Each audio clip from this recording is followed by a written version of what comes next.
आपकी एज कितनी है दादी? 82।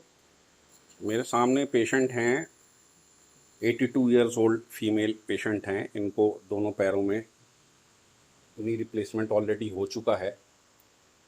उसके बाद भी ये इनको चलने में प्रॉब्लम होती थी, बट एक्यूपंक्चर ट्रीटमेंट के बाद अब ये काफ़ी बेहतर हो गई हैं। अब आपको खुद बताएंगी दादी जी कि कितनी ठीक हैं एक्यूपंक्चर से। बताइए दादी जी, आपको कितना फ़र्क है पहले से? आगे से मुझे बहुत फर्क है। हम्म। अब मैं मतलब बहुत आराम से चल लेती हूँ, जी। लेकिन कभी कभी दर्द हो जाता है। ठीक है।